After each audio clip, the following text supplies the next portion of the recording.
Acts chapter 18. Then Paul left Athens and went to Corinth. There he became acquainted with a Jew named Aquila, born in Pontus, who had recently arrived from Italy with his wife Priscilla. They had left Italy when Claudius Caesar deported all Jews from Rome.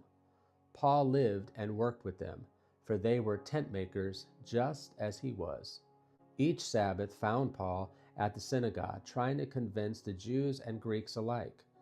And after Silas and Timothy came down from Macedonia, Paul spent all his time preaching the word. He testified to the Jews that Jesus was the Messiah.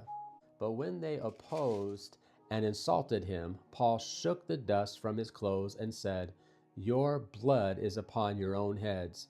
I am innocent. From now on, I will go preach to the Gentiles." Then he left and went to the home of Titius Eustace, a Gentile who worshiped God and lived next door to the synagogue. Crispus, the leader of the synagogue, and everyone in his household believed in the Lord. Many others in Corinth also heard Paul, became believers, and were baptized. One night the Lord spoke to Paul in a vision and told him, "Don't be afraid. Speak out. Don't be silent, for I am with you, and no one will attack and harm you, for many people in this city belong to me." So Paul stayed there for the next year and a half, teaching the word of God. But when Gallio became governor of Achaia, some Jews rose up together against Paul and brought him before the governor for judgment. They accused Paul of persuading people to worship God in ways that are contrary to our law. But just as Paul started to make his defense, Gallio turned to Paul's accusers and said, "Listen, you Jews, if this were a case involving some wrongdoing or a serious crime, I would have a reason to accept your case.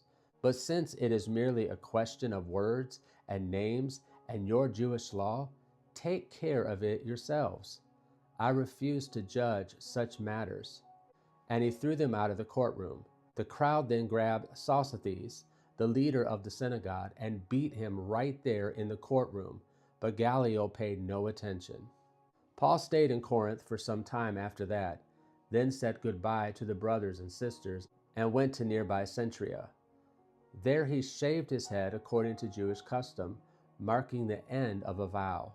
Then he set sail for Syria, taking Priscilla and Aquila with him. They stopped first at the port of Ephesus, where Paul left the others behind. While he was there, he went to the synagogue to reason with the Jews. They asked him to stay longer, but he declined. As he left, however, he said, "I will come back later, God willing." Then he set sail from Ephesus. The next stop was at the port of Caesarea. From there, he went up and visited the church at Jerusalem, and then went back to Antioch. After spending some time in Antioch, Paul went back through Galatia and Phrygia, visiting and strengthening all the believers. Meanwhile, a Jew named Apollos, an elegant speaker who knew the scriptures well, had arrived in Ephesus from Alexandria in Egypt. He had been taught the way of the Lord, and he taught others about Jesus with an enthusiastic spirit and with accuracy. However, he knew only about John's baptism. When Priscilla and Aquila heard him preaching boldly in the synagogue, they took him aside and explained the way of God even more accurately. Apollos had been thinking about going to Achaia, and the brothers and sisters in Ephesus encouraged him to go. They wrote to the believers in Achaia asking them to welcome him. When he arrived there, he proved to be of great benefit to those who, by God's grace, had believed. He refuted the Jews with powerful arguments in public debate.